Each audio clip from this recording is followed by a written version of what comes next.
Buenas tardes, good evening, bienvenidos. Welcome to the Instituto Cervantes in Manchester and Leeds YouTube channel. Today, we are delighted to launch the book, The International Brigades, Fascism, Freedom, and the Spanish Civil War by Giles Tremlett. Thank you very much, Giles, for accepting our invitation. It is a great honor for the Instituto Cervantes to have you with us today. The Spanish Civil War is one of the historical events about which many books and articles have been written. However, it is a period which is still a focus of interest for researchers who periodically discover new facets and approaches to its events. In this sense, one of the most interesting aspects in the role played by the International Brigades in understanding complex approaches of the conflict and its international perspective. The book we are launching this afternoon delves into a magnificent narrative history of the International Brigades through the eyes of its protagonists, the 35,000 volunteers, to bring us closer to issues such as the formation of the brigades, the idea of Spain of the protagonists, or the influence of the different political groups in the formation. To discuss it, we are pleased to have the journalist and historian Giles Tremlett with us this afternoon. Giles Tremlett is a member of the Cañada Blanc Centre at the London School of Economics, as well as journalist for The Guardian with opinion pieces and international articles. His publications about Spain include Ghosts of Spain, the biographies of Catherine of Aragon and Isabella of Castile, winner of the Elizabeth Longford Prize of Historical Biography in 2018. Before we start the dialogue with the author, let me inform you that if you have any questions, you can write them down in the chat box, and after the conversation, we will have 10 minutes for questions and answers with the audience. Thank you very much for being there. It's a pleasure to have you as audience, and we start with the first question for Giles. Thank you very much. In previous books, you have already analyzed some aspects of the Civil War, but you have become deeply involved in researching an aspect that is well known, but still has so many gaps. On the subjects of the International Brigades, we have Richard Bachtel's research in the United Kingdom, but we don't find many books on general analysis or general approach of the International Brigades as Castells did in the 1970s. What your motivation for researching? What was your motivation for researching the International Brigades? Thank you for the presentation and the question. Thanks to everybody who's here. I can see some familiar brigadier surnames on the screen, so I imagine there's a few relatives around. Pedro Eusebio just asked me why I wrote this book, and I think the answer to that is I think there are two answers to that. One is just from my own personal point of view. I've always been fascinated by the Civil War. Ever since I read Orwell or Hugh Thomas, and so it's always just been something that's been there in the background as one of my interests, and also because over the years working for The Guardian, I would occasionally write about or meet the brigaders, who were always a fascinating lot. And very curiously, although there's an absolutely massive amount of literature by them or about them, there's actually there've only been a handful of attempts to actually write the full history of the International Brigades, and in English that hasn't happened since the 1990s, I don't think, or no, perhaps the early 2000s. anyway, certainly not since the Moscow archive, which is the archive of the International Brigades themselves, became available, and certainly not, and in this I've been extremely fortunate that archive was put online. And even though when you first kind of approach it, it looks as though you can't get into it, in fact, those of us who research these things, and I think I can see Carlos nodding, know that there's a way, there's a sort of back door that gets you in there, and then you're free to roam through everything except the photographs, which is a bit tragic. So yeah, so I have somewhere on the shelf behind me here is a massive book, which is just the bibliography of the brigades. It's got 2,700 entries, and it's about 10 years old. And I could probably add another 300 books to that. So there's a lot been written about them. But as you say, it's mainly either individual accounts by brigaders, or it's the stories of the different nationalities involved, or different aspects, but none of them really are a full history. And in fact, I still rate the best history prior to this to be Castells in 1975, who in fact was a Spanish international brigader, and who knew a lot of the people and was able to, and obviously stayed in contact with them. Unfortunately, he didn't always give us his sources, but they're pretty good. And then the other thing about the international brigades, of course, is they are a kind of snapshot of the 1930s around the world.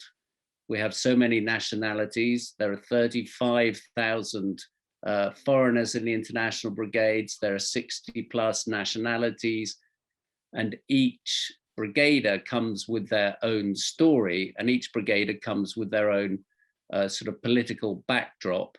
And that political backdrop is global because it's virtually every country in the world at the time. And so it's a fascinating thing to look at, very complex, because then you suddenly discover you're not just writing about Spain, you're not just writing about the Civil War, you're actually writing about the world in the 1930s, or in fact the post-First World War world, which is what shapes everything and leads into the Spanish Civil War, which to me, of course, is just the sort of opening salvo of the Second World War. And of course, we have a remarkable bunch of people. So add all that together, and it's a joy to research. Thank you. Thank you, Giles.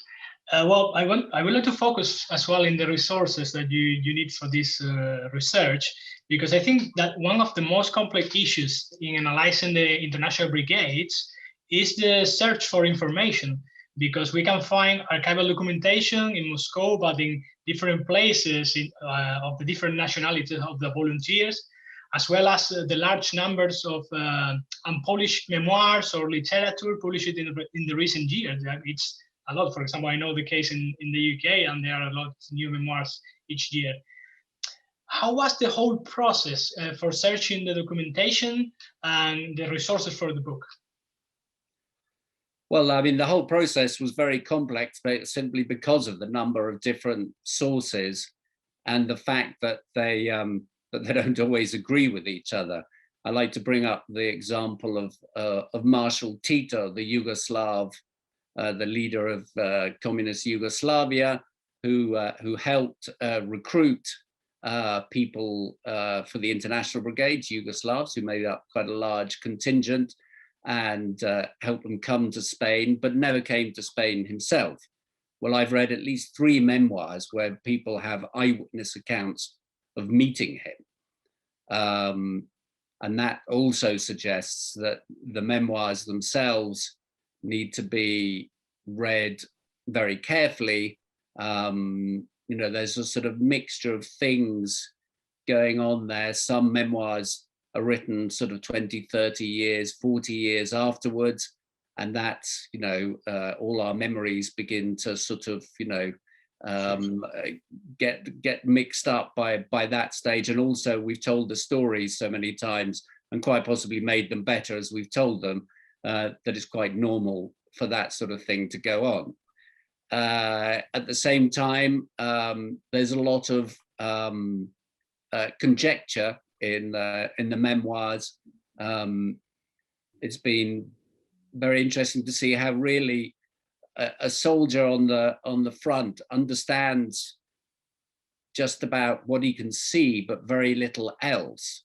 And so the kind of broader context, even of a battle, escapes them entirely. All you care about is, you know, not being shot and shooting the people you have to shoot, and that's really quite enough to be going on with. So you get things like the Americans, for example, are convinced that they attacked a hill called the Pingarrón in Jarama, but they didn't. They were part of an attack. The attack on the hill was actually carried out by some Spaniards, and they were sort of part of a diversionary attack. But all they knew, all they were told, was that they were attacking the Pingarrón. So they all assumed that they attacked the Pingarrón, and that in fact became part of the legend of the Abraham Lincoln Brigade. And then again, you get some, especially when you go back to the sort of to things that were written in the 30s and 40s. Some of it's propaganda, some of it's censored, especially things that were written in Eastern Europe at the time.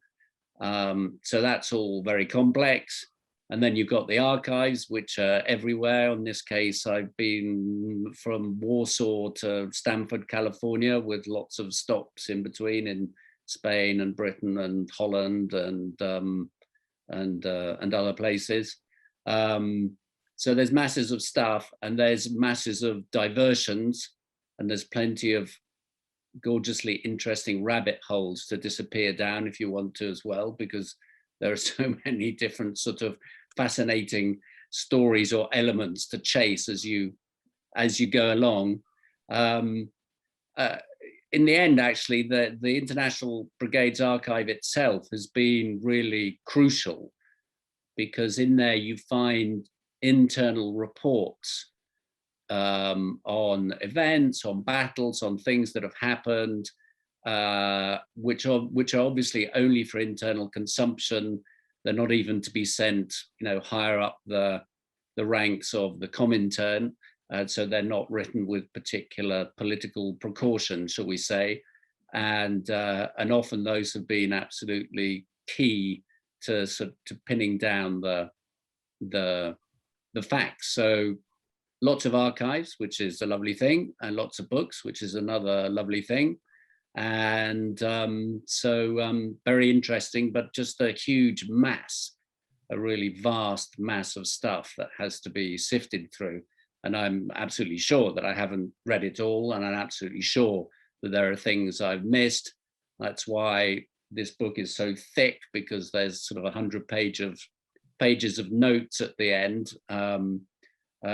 That's primarily so that, you know, other researchers can come along later and, you know, follow my clues so that they can dig into various aspects. Another very important point is the international dimension of the brigades and the war itself. Analyzing the international brigades means speaking about the complex international relations between the Spanish Civil War and the foreign participation in it. But what was the origin of the international brigades, and what was the role of the different countries? Okay, so I start the book off. I tell a story about a rather amazing love affair between Muriel Rukeyser, who's quite a well-known American poet, and a young German called Otto Bosch, or Bosch, who meet on a train heading into Spain towards Barcelona the day before the Civil War breaks out. And they're both going for the same reason. They're going to Barcelona because Barcelona has arranged an alternative Olympics, the Olympiad, the Workers' Olympiad, which is a sort of alternative Olympics to the Berlin Games, which are coming up, and which are quite obviously going to be a sort of massive propaganda exercise for Hitler. And so this is a kind of alternative left-wing-ish version with representatives from all over the world, including from some countries that don't actually exist at the time as a sort of as free entities. There's an Algerian team, there's a Jewish team, and so there's a sort of very fascinating mixture of people heading into Barcelona.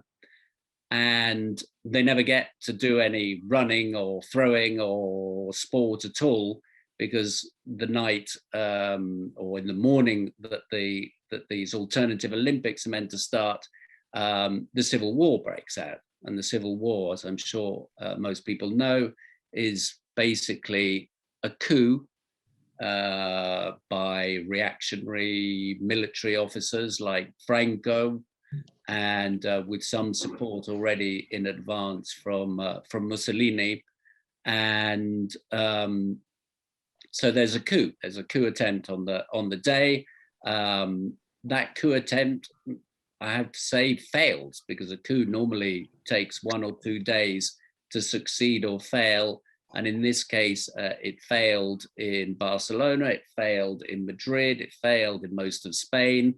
And but at the same time, as a reaction to that coup, a counter-revolution breaks out. So you get trade unions and various socialist, communist, anarchist, and other parties demanding arms, which they get, and then they set up militias. And the first foreigners are the people who join those militias. And some of them join right on day one. They're not international brigaders, because the international brigades per se haven't been formed, but they are international volunteers. And so there's some of the people who've come to take part in the Olympiad stay. One of them is Muriel Rukeyser's boyfriend, Otto Bosch, and lots of people who are already exiled in Spain, especially Italians, but also Poles and Germans, especially anarchists and communists, but also just various other people who just happen to be there and want to defend Spanish democracy. They all volunteer and they join up in the militias. So there are foreign volunteers right from the very beginning, and we don't actually get the brigades as such until October. So between July and October, I would estimate there's probably already 1,000 or more foreign volunteers fighting in different militia units. And they're the sort of seed for the international brigades, but they're also an expression of this kind of wider desire of people from around the world, of non-Spaniards, to come to Spain and fight. And people also start appearing spontaneously coming over the French border, or jumping off ships, or some people who stow away specifically because they want to get to Spain. There's in the early days of the war, there are as many ways of getting to Spain as there are foreign volunteers who turn up. So just to say, the reason for all this is that Spain becomes the center of the world, certainly of the journalism world. It's where everybody is looking. This war seems to be very, very important at a time when the great ideologies, communism, fascism, are growing, and there appears to be a larger clash on the horizon. The only thing they have to compete with is is the abdication of the British king, who goes off with his girlfriend, of course. Thank you. Thank you, Giles. I would like to add something, or ask you something more about the volunteers, because one of the most striking aspect of the volunteer is the great diversity of the nationalities that were present. And each nationality has a different background. It's not the same, the British volunteers than, I don't know, the South American, for example, or the Chinese. I would like to ask, who were these volunteers? They were anti-fascists, or they have an idea to fight, but who were there? Okay, so I mean, the one thing they have in common, considering that they do come from 60-odd countries and speak, you know, a couple of dozen different languages, and come from different political backgrounds. Some people are apolitical, others are members of unions or parties, and different kinds of parties depending on which country they come from. So the one thing they all have in common is the concept of anti-fascism, which is obviously very broad. And why do they see what's happening in Spain as fascist? Well, partly because the rebels are obviously backed by Mussolini. They're backed by Hitler as well, who appears very quickly with, sends the Luftwaffe to bring over the Army of Africa, which is the key military unit in Spain, except it's not in Spain, it's in North Africa, and it needs to be brought over to support the rebels, and Franco, in fact, is in charge of that. So the German intervention and the Italian intervention at the beginning is very, very important. But also we're in a sort of broader conflict where, just as today, sometimes fascism and communism are kind of thrown around as sort of generically wide insults to your opponents, while the same sort of goes on here. So one bunch of Reds and the other bunch of fascists, and there's sort of no defining really beyond that, according to their enemies. To me, the Franco side of the equation is a sort of mixture of Catholic reactionaries with sort of modern fascists from the Falange, and it's a sort of potpourri without a particularly even a particularly coherent ideology to it. It's basically against things, and in this case, it's against the Republic. It's against the model of Spain that the left wing has in mind, and so it's very much about sort of turning the clock back and recovering power to those, you know, by those who had traditionally held it. So the question is, who are they? Well, within that category of anti-fascists, I like to talk about two groups in particular who overlap. There's one lot who I call the devout, by which I mean the politically devout. They're mostly devout communists, but some of them are anarchists, some of them are Italian Republicans, some of them are socialists, and some of them, I would say, are devout anti-fascists, rather than being particularly well identifiable in what their sort of positive as opposed to negative belief is. And then the other thing I talk about is the displaced, because there's such a huge number of people who are already emigrants or exiles from their own countries. And so we get, for example, the Italians and the Germans are mostly political exiles from Mussolini's regime or from Hitler's regime. Amongst the Poles and the Hungarians, that's very similar. but then you also get a lot of economic migrants. Poland had huge immigration into Europe and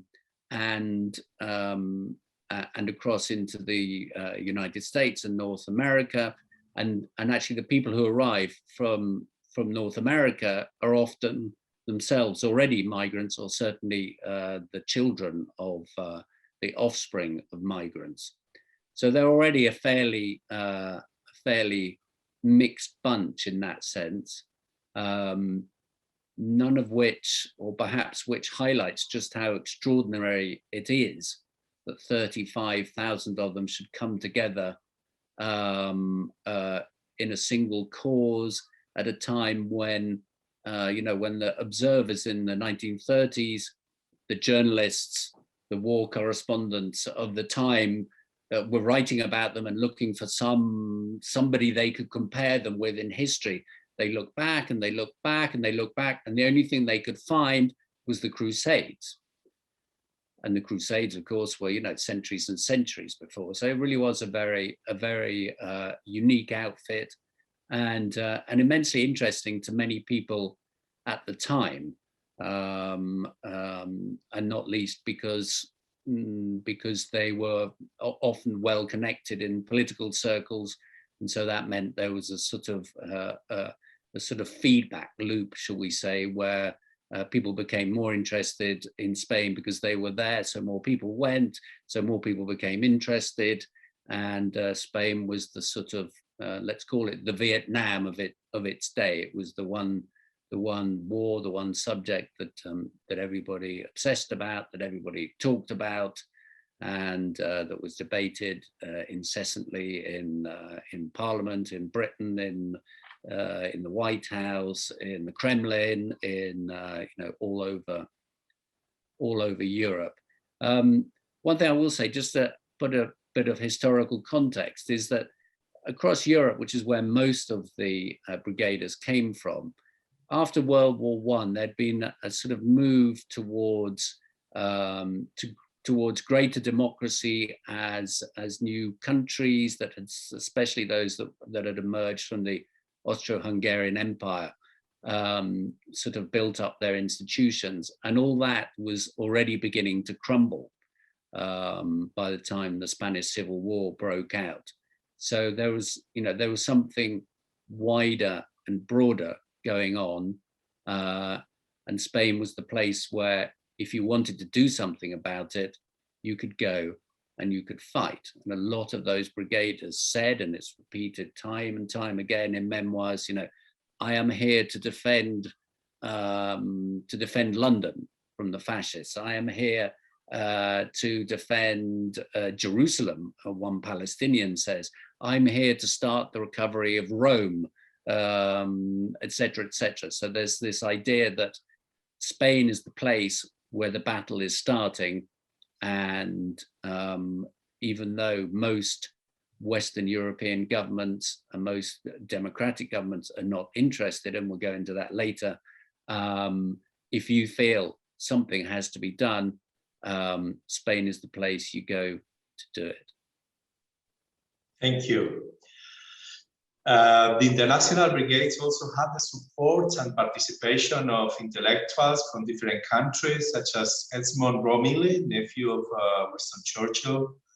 For example, also the novelist Ernest Hemingway, or the philosopher Simone Weil, who participated in the colon de Ruyter.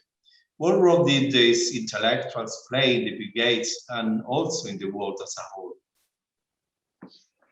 Well, there's this sort of lovely romantic picture of the brigaders as this sort of bunch of sort of poets who sort of, rather like Lord Byron, decided they had a magnificent cause, and all sort of went off to battle with volumes of Shakespeare in their back pockets. The truth is very different. The vast majority of volunteers were working class men and women from virtually any country that formed part of it. But we hear a lot more about about the poets and the writers, because they leave a far more accessible and better known legacy. And there certainly were a few. I always like the example of John Cornford, the young poet and writer who died at Lopera, and who appeared on a train, turned up with a group of people he himself had recruited because he'd already been in Spain, turned up at the Quai d'Orsay in France to get on the train, wasn't sure where they were going to fight, saw all these sort of other young men standing around in groups, got on the same train with them, and discovered that they were all going to join an outfit called the International Brigades, which had just been created. And so that's why Cornford and Bernard Knox, for example, who went on to become a very well-known professor of classics at Yale and Harvard, and Jan Kurtzke, who was a German artist who lived in London. Anyway, there was this sort of rather unique bunch of artistic types. There was an actor, another poet, lots of students, and then mixed in with them some sort of working class former soldiers from Glasgow and elsewhere. So that's the image we have of them, and it's partly true, but it's only a fraction. It's a little bit. Far more important, actually, is the way that the brigades were supported by the likes of Ernest Hemingway and other writers who came to Spain. I mean, in many ways, I can understand that as a journalist, the International Brigades were fantastic copy. They spoke your language, and they were obviously a great thing to write about. Matthews, the New York Times correspondent, loved them. I think everybody actually loved them, and spent a lot of time drinking with them in Madrid, to be honest, which must have helped things. Which must have helped things along. Hemingway's relationship with them is rather strange. He appears to be in one of these moods where he's intently aware of his own macho personality, and realizes he's come across a bunch of people who are sort of more macho than him in his own terms, because they're about action, and he, in this particular case, is about words.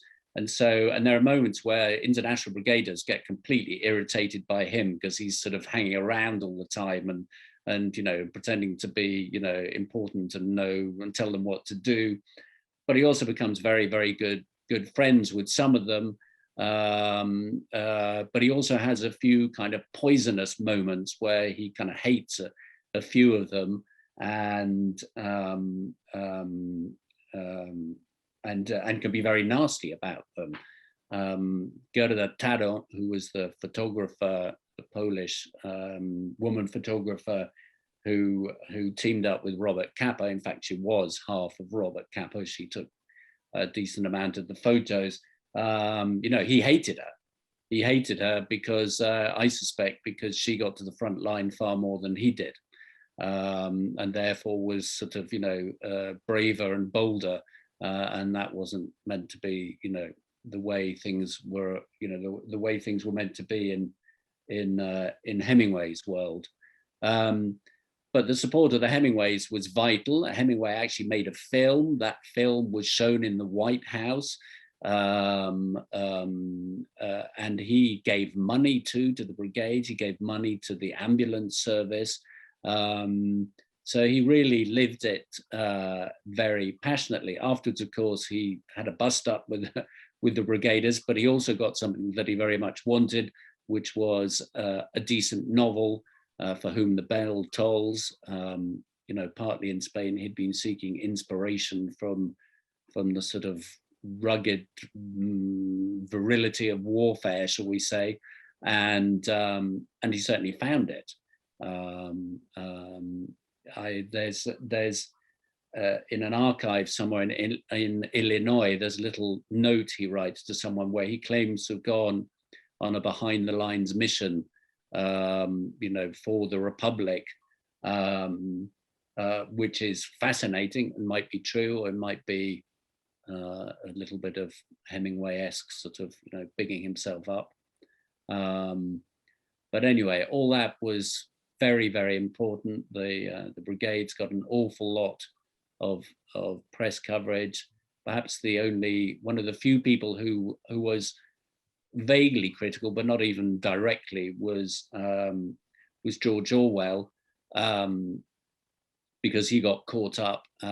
He had joined a different outfit, the POM, who were sort of, in very simplistic terms, they were the Trotskyists to the sort of Stalinist Comintern, and I'm simplifying hugely there.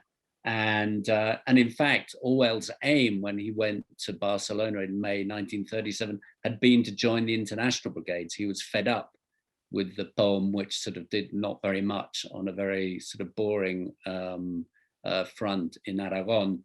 And he intended to join the International Brigades, but then the fighting broke out basically between his lot and their lot in the broadest sense, and he went home disgusted with the whole thing and never joined the brigades, though he did also continue to say that the brigades were doing a great job and something that needed to be done. Thank you. Well, the main reason of the volunteer was to fight in Spain, and they fight in many battles that the International Brigade took part, in which they play the most prominent role in the course of the Civil War. Well, I think that the earlier in the war you look, the more prominent they are. So the brigades, so the war breaks out in July. The brigades are formed in October after 3 weeks training, and it's not really training because they've got no arms to train with, and a lot of them don't believe in military discipline and refuse to obey orders, and there's a sort of a chaotic attempt at turning them into a military unit. Many of them had been pacifists just sort of 6 months or a year earlier, so it's a very kind of confusing time. But they're sent to Madrid in the second week of November, just as it seems that Madrid is about to fall to Franco's forces. It's fascinating actually to read the brigaders themselves on the atmosphere when they get to Madrid, because it seems that Madrid itself, the Madrileños, I'm in Madrid now, were convinced that the city was about to fall. And one of the reasons for that was that the Army of Africa, having been brought over onto the mainland by mostly by Hitler and Mussolini's airplanes, had then marched straight through all these rather incompetent militia units, incompetent in the military sense, and found it incredibly easy to sweep up from Andalusia and get all the way to Madrid. And Madrid was also defended by militia units. So it was sort of understandable that one might think actually that Madrid was about to fall as well. And then the day before Franco's forces actually attacked the city, this unit of foreigners marches up the Gran Via in Madrid. People are just amazed to see them. They're amazed to see them because they march. No one else marches, because that was not a very sort of, that was what the enemy did. You weren't meant to march in the militia units, but these people had been trained in a very Red Army fashion, with the help of some Moscow advisors, but also with some commanders who came directly from the Red Army, even though they weren't Russians themselves. And so they were much more disciplined in that sense. And there's this scene which is described beautifully by Geoffrey Cox, who's then a young New Zealand reporter, in Madrid, and goes on to run ITN much later. But this sort of amazingly disciplined unit marching up the road, and everybody's shouting "Viva los Rusos" because they think it's the Russians who are coming. And and even Cox didn't know who they were until he heard the commands being barked out in German and Italian and French. And so they're a morale booster as soon as they turn up, but also because they're slightly better trained, they're actually better fighters than most of the militia units. And when the next day an attempt is made to cross the River Manzanares into Madrid, the brigades are there to turn the invaders back, and that's the beginning of their legend, if you want, as the saviors of Madrid, because Madrid never did fall.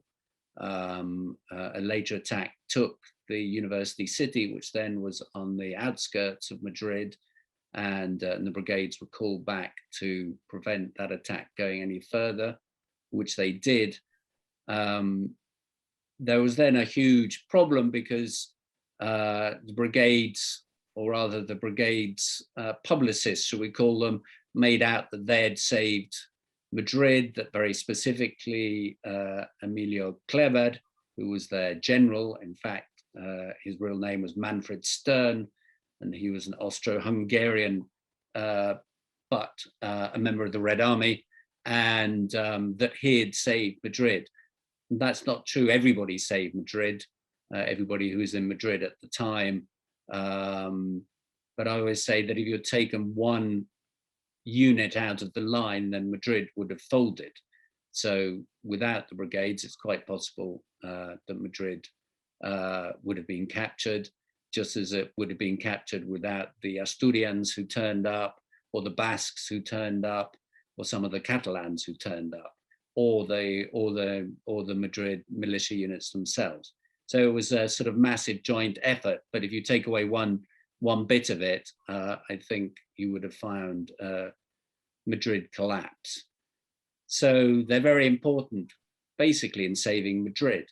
There's a series of battles afterwards to the north of Madrid, in Boadilla, and then in Jarama and Guadalajara, which are also very, very important for the brigades, and where the brigades play a really key part in each of those battles. And again, each of those attacks, the aim is to take Madrid. So again, on all those different occasions, they're crucial to defending Madrid. And that's really where they make a difference to the war. Later on, they continue to fight as shock troops. So that means they're the people who are thrown into the front line whenever the going gets tough. That's what shock troops do. They have to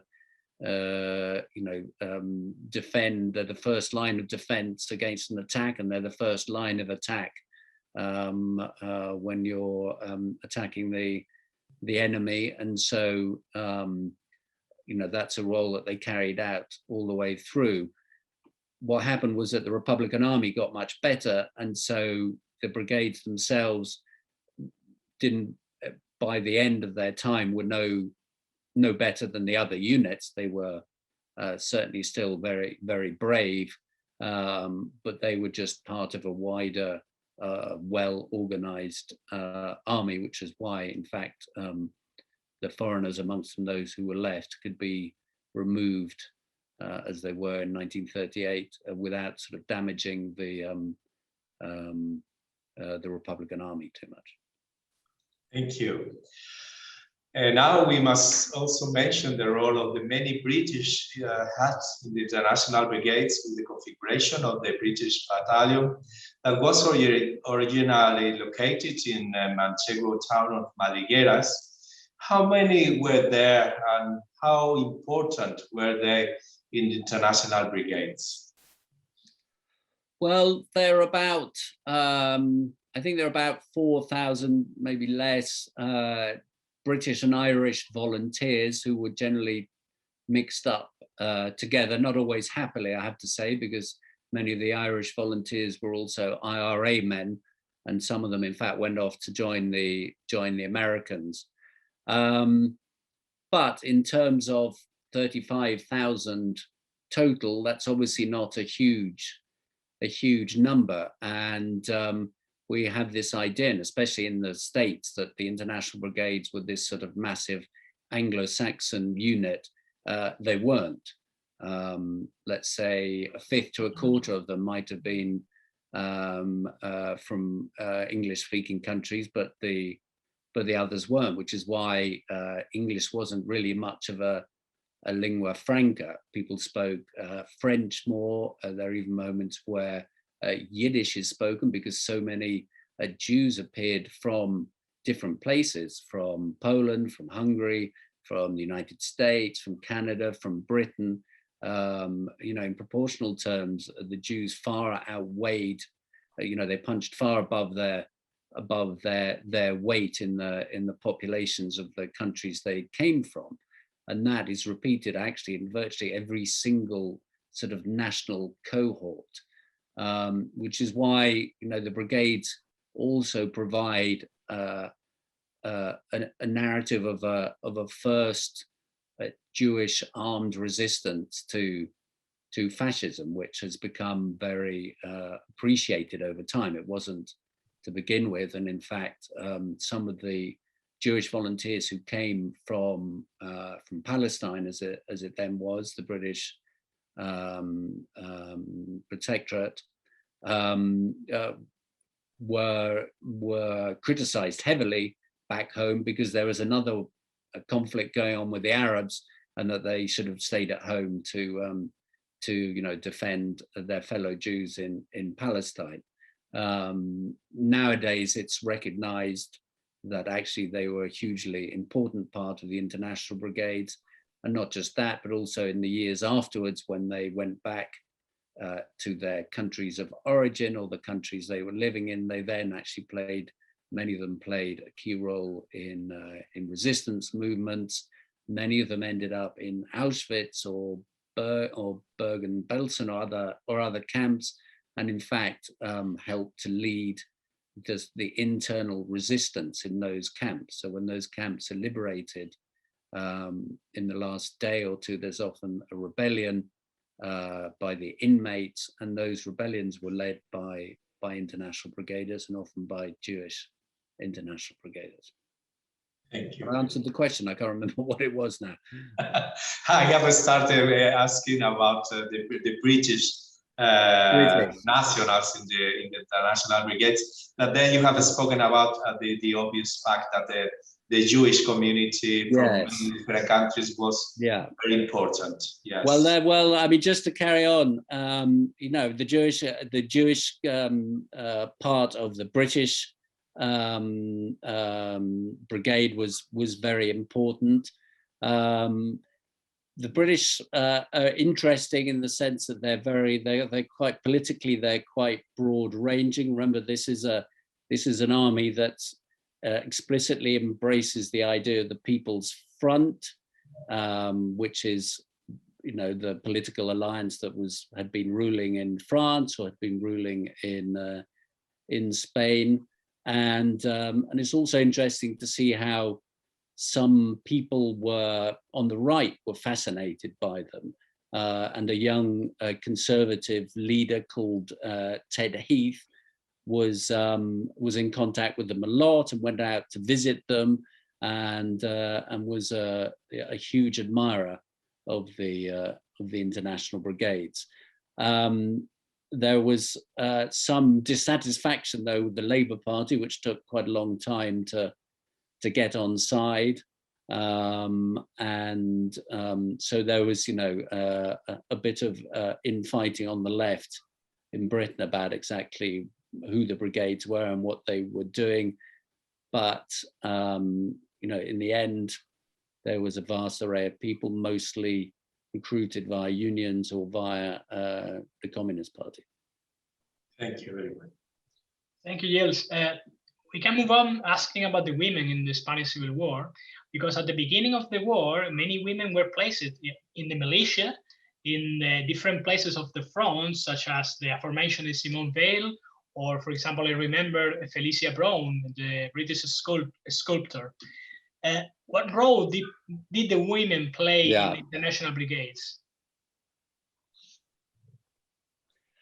Well, again, there's a certain myth in the Spanish Civil War about the role played by women. Some of the most iconic photographs of the war are of militia women. And, you know, when the militias were formed, as they were spontaneously, many women joined, and there were women who were important as unit leaders or just as fighters. But the Republic itself sort of changed attitude over the first 6 months of the war. And by the time we were about 6 months in, women were sort of being sent back from the front line, you know, told that their job was to support their men from the home, or to work in hospitals or things like that. But to begin with, there was a huge recruitment of women and some foreigners amongst them. Felicia Brown was a London artist. She'd studied at the Slade. She was in Barcelona when the war broke out, and she was determined to join the militias, who didn't want her to begin with because she didn't speak Spanish or Catalan. She eventually managed to join them and went up to the Aragon front, went out with a group of people, a patrol that was going behind the lines, and they were spotted by the enemy, and Felicia Brown was killed. She was one of the early, one of the first foreigners, and certainly the first British casualty of the war. Again, in fact, I wrote a cover story for El País magazine, which I'll show you the cover of, because this is Fanny Schoonheid. Fanny Schoonheid is a Dutch machine gunner. Again, she was already in Barcelona when in fact, she was helping to arrange the alternative Olympics. And it turned out that she knew how to shoot much better than most militia men, because she'd actually been taught as a sort of good upper middle class Dutch girl to shoot presumably at sort of flying animals. And so she was one of the first volunteers. Here's another iconic photograph. This actually is, what's her name? Marina Ginesta. And she's a translator, and this is the only day she carries in the entire war that she carries a rifle. But it's the day she's photographed, and then we have a lot of women who worked as well. Here, in fact, we have some other early volunteers. This is Lisa Carrett from Oxford. She's actually German, but from Oxford. She was one of the first volunteers to turn up. Mica Echeverre, who commanded a unit for the poem. So there were lots of women volunteers to begin with, but they were brought back from the front line eventually, and in the end, they were mostly translators, or like Salaria Key, who's from Harlem, and or they were nurses. So that was basically their role. Simone Weil did not have a sort of a particularly brilliant time in Spain. She spilt boiling oil over over her leg because they sent her to a kitchen, which was not the place to send a philosopher who didn't seem to know how to cook. She wanted to fight, and and they didn't let her, basically, and so she had to go home with a bad leg. But anyway, and Simone Weil is fascinating, writing about why she went to Spain, because she is one of these many people who had been a pacifist and struggled with her own pacifism, trying to decide whether she should or shouldn't go to Spain. And in the end, she decided, she said, listen, every day I think about this war, and every day I know that I want one side to win, so I can't pretend that I want nothing to do with it. And in fact, it's my duty to go and do something. And the word duty crops up a lot amongst the volunteers. They think it's not just an adventure, it's not a task, it's not a job. It's their duty to go and do this. Nan Green, who is a British volunteer, she and her husband George Green both volunteered. She helped run hospitals. He fought in the front line. They left their children behind. Their in-laws wanted to know, their relatives, criticized them madly. How can you abandon your children? And their answer, or rather Nan's answer, was, listen, where we're going is we're going to save the world for the children of the world. They were full idealists, and tragically, George Green died in the very last moment of the very last battle that the brigades were in, and Nan Green became a widow. But again, she said afterwards, she didn't regret it, and in fact, she thought that George would have been happy to die that way because he was doing the right thing and was on the right side of history and on the right path. So, thank you. In your book, you mention also some volunteers who, after the Spanish Civil War, occupied very important positions of power in different countries. Could you tell us about them, about these people? Indeed. Well, the first thing to look at is, obviously, the Spanish War ends on April the 1st, 1939, and the World War starts on September the 1st, 1839. So there's only 5 months between them. In fact, the aim of the Republican side had been to extend the war long enough for it to sort of merge into the one that was coming up, in the hope that they would then, receive the aid that they weren't getting from Britain or the United States, all of whom were pursuing a non-intervention. And non-intervention, of course, was simply, the same policy that Chamberlain was pursuing towards Hitler. And in fact, you can say, it all started in Spain, because that is where Hitler and Mussolini sort of learned that they could get away with an awful lot.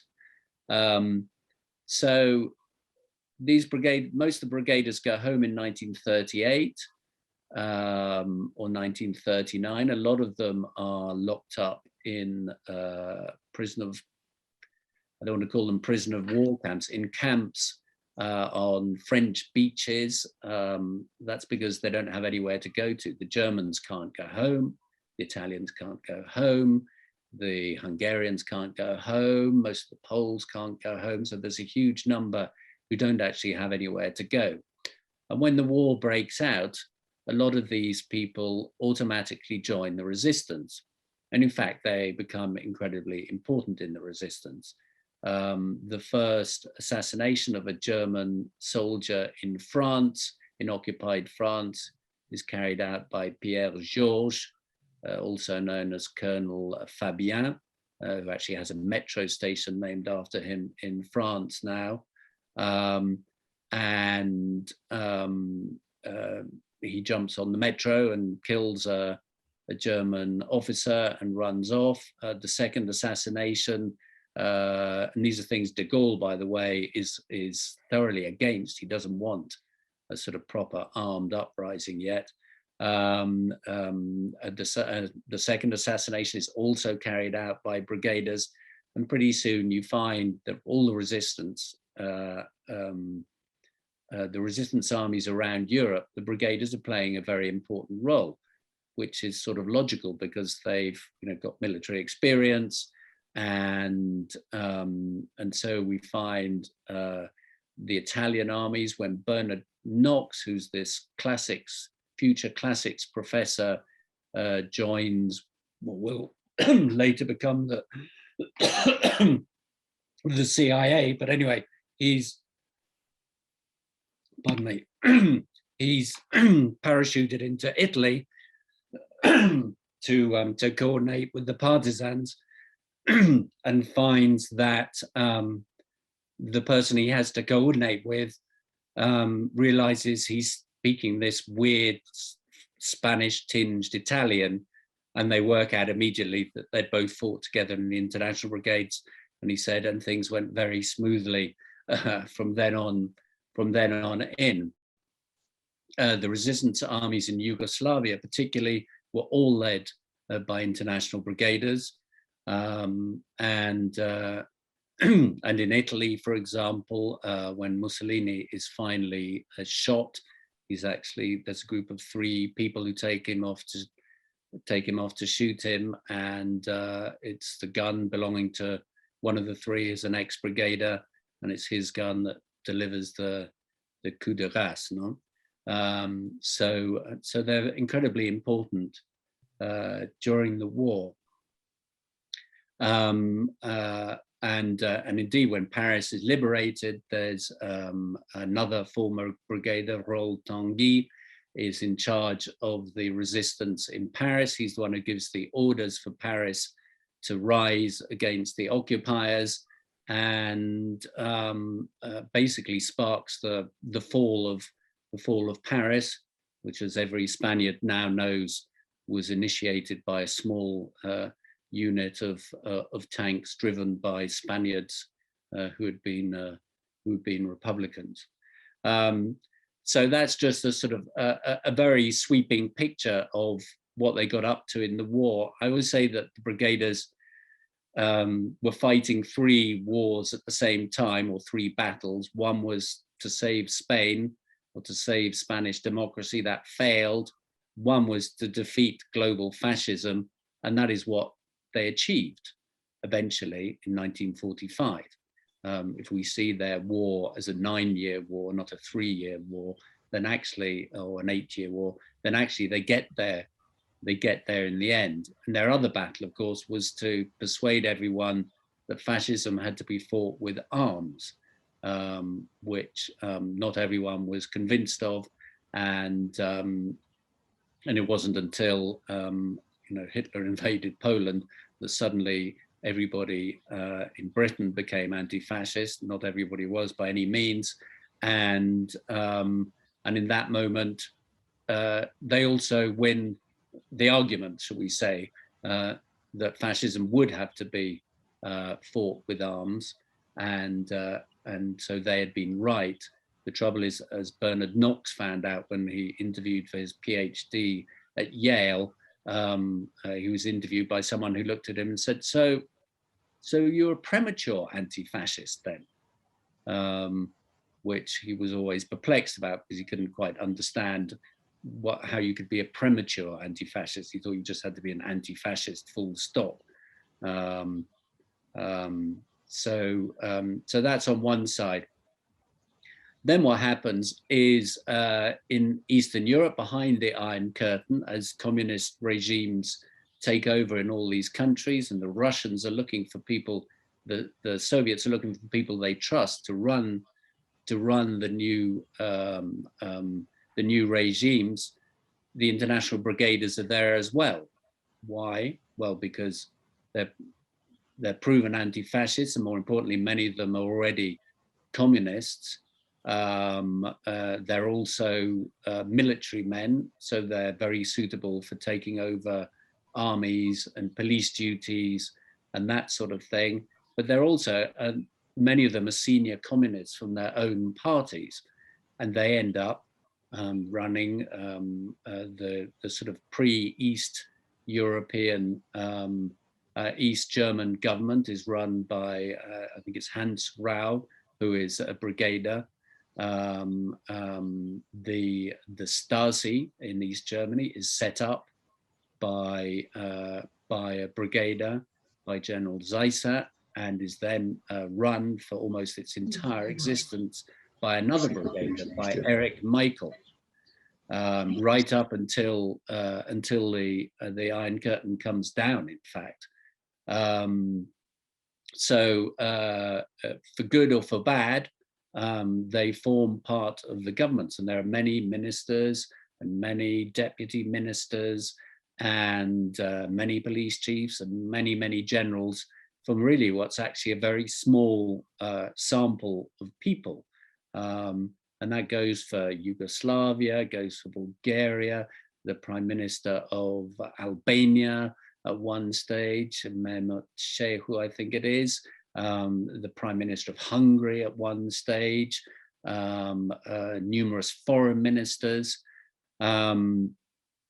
But trouble breaks out for them when Tito and Yugoslavia split with Stalinist communism, and then Stalinist communism goes into its full paranoid mode, and they become the persecuted. And they become the persecuted and the purged in many cases, precisely because they've been in Spain, because they've mixed with Yugoslavs in Spain, or with other people who might be suspected Trotskyists, where everybody, or either Trotskyists or fascists or British agents or French agents, or anyway, the ability, the paranoid ability to think up contacts with various enemies was on full display. And some of those early mass trials, especially in Hungary and in Czechoslovakia, are very heavily overpopulated with International Brigade veterans, and very heavily populated, I have to say, with Jewish International Brigade veterans. And the Jewish veterans in Poland then also come across a second round of problems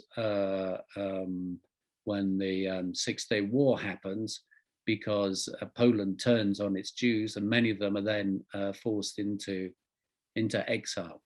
So the story is very mixed for them. They're glorified as anti-fascists to begin with. In fact, in East Germany, in East German sort of political folklore, there's proof that East Germans weren't like West Germans, and that West Germans were, all the Nazi supporters were West Germans, and that East Germany was the sort of the inheritor of the anti-fascist tradition, which obviously is not completely right, but it's not completely wrong actually either. And there's a certain amount of persecution in the United States as well. The Hollywood 10, is it 10 or 11? I can't remember. Anyway, the House Un-American Affairs Committee, McCarthyism basically, spends a lot of time calling up international brigaders and asking them whether they're communists or not communists. And when a screenwriter and ex-brigader Alva Bessi refuses to give evidence, he and others are locked up for refusing to do that. On the other hand, you can say that the Americans were right to be suspicious, because a number of Soviet spies, or a number of brigaders, also turned out to be Soviet spies. And the famous robbery of the nuclear blueprints from the Los Alamos laboratory, for example, was organized by another international brigader. So again, for this really rather small group of people, and I don't think we can expect more than 20,000 to 25,000 of them to have survived both, the Spanish War and the Second World War. They did a lot of stuff. In British terms, of course, the classic twosome is Jack Jones, head of the TGWU, the most voted, the most powerful man in Britain in the 1970s, and Alfred Sherman, who became Margaret Thatcher's free markets guru. So so they were on completely opposite sides of the ideological division in 1970s Britain. I have to say, Alfred Sherman never repented.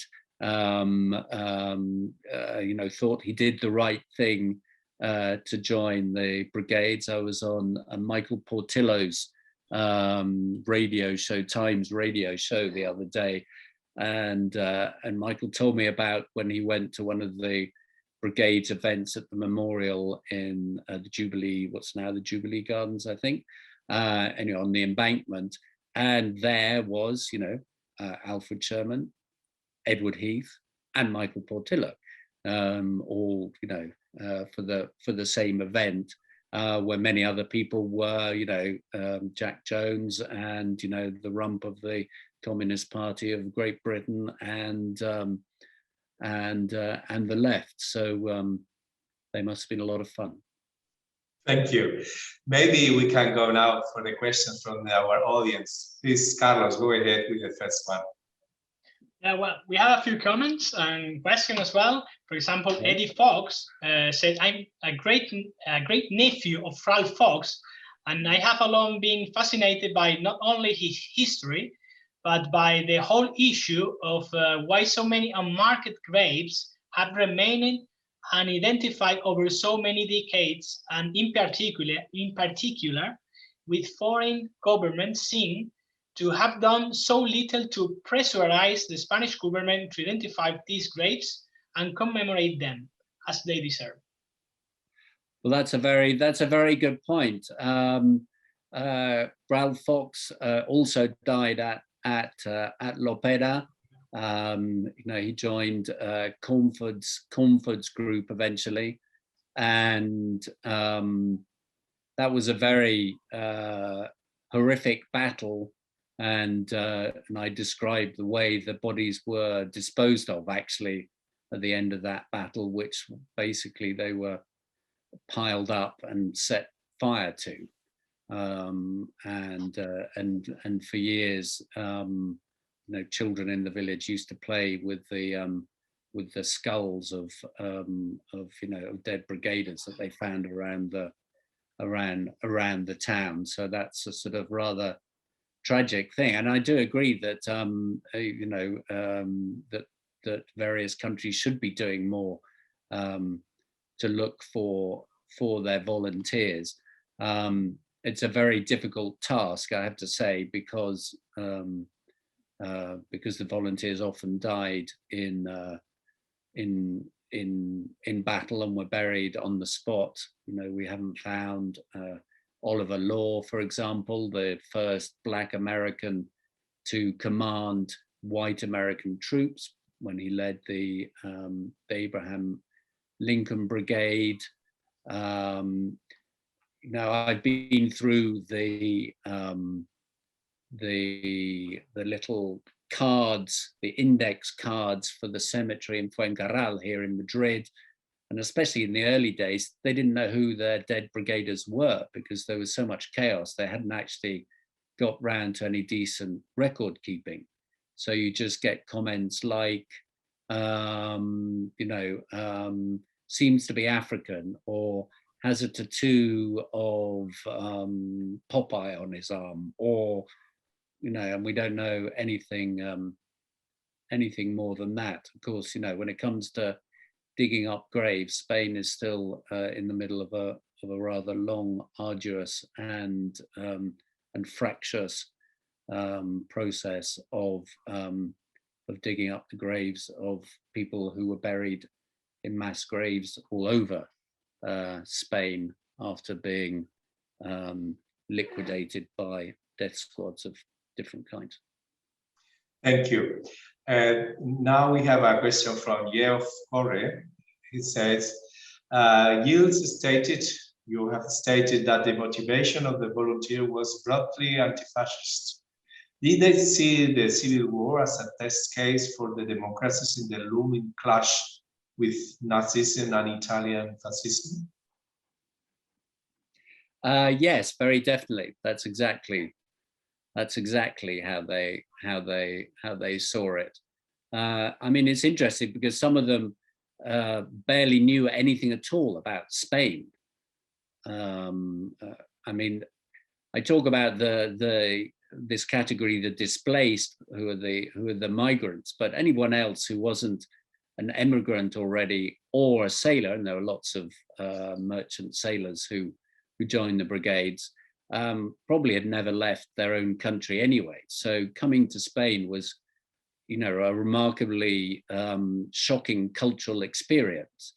And one of the most telling descriptions comes from a miner from somewhere near Leicester who says, you know, I thought I was poor and then I got to Spain. And this idea that they found, you know, extreme poverty of a variety that they thought really didn't exist. If you were Polish, well, maybe that wasn't the case because there was really extreme poverty in Poland at the time. But for the British and the French and the Americans, and you know, the actually coming face to face with the degree of poverty was really quite shocking.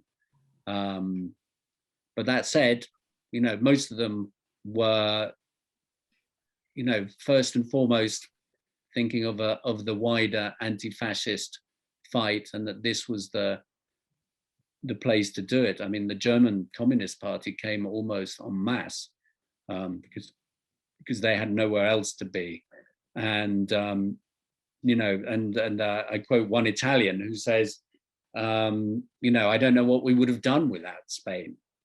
They almost needed it as a place to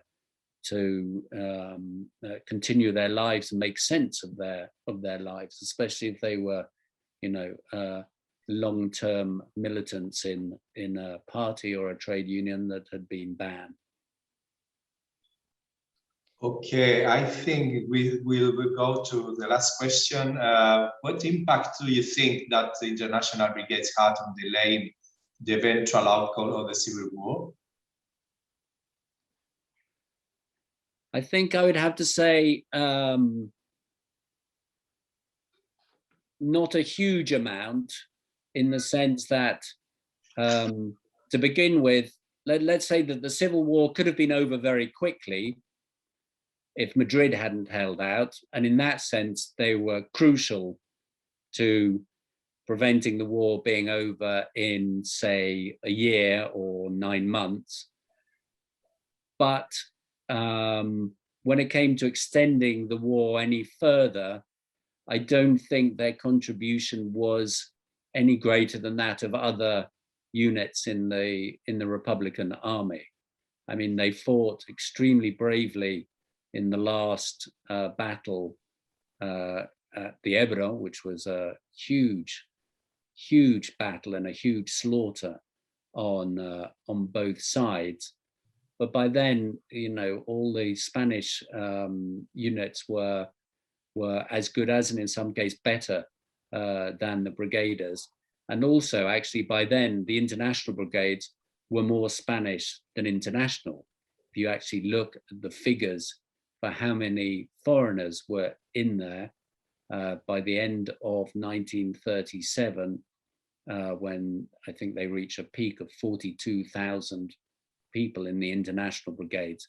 Well, if we think that there were only a total of 35,000 altogether who were ever in the international brigades, well, at that particular time, it was about 20,000 or fewer, and 20,000 or more who were Spaniards. So 20,000 or fewer foreigners and 20,000 or more Spaniards. And that's another bit of the international brigades that really has barely been researched, the role of the Spaniards and what what impact it had on them. Thank you very much. So after this important book had brought so much good knowledge about the Spanish Civil War, what are your future projects? What are you are working, preparing for the future? Maybe another book about the Spain. Yes, well, I'm talking to my publisher, so I don't really know. We go backwards and forwards with ideas, but I think I may look at the let's call it the other side of the Civil War and Francoism, some aspect of that side. And anyway, I have a couple of projects that I very much want to do. Well, in fact, I have more than a couple of projects that I very much want to do, but there probably isn't enough time to do them all. And I hope to know shortly what my publishers are interested in, but I can't say at the moment because I don't know. This book's coming out in the States in next month, so that'll keep me busy for a bit. It's already out here in Spain, where it's done pretty well. And I actually have a short history of Spain coming out as well next year, which I've already finished and delivered, and is very inspired by our friend Namuno. Thank you very much. Yeah, that was a great opportunity. It was a great honor for us, Instituto Cervantes, Manchester and Leeds. Fue un honor, muchísimas gracias y esperamos tenerte pronto con nosotros. Well, and thank you to everybody else. Thank you very much, and thank you for everybody who's been watching us. It's been a pleasure, and I hope to see you all again someday, maybe in person. Bye. Thank you. Bye bye.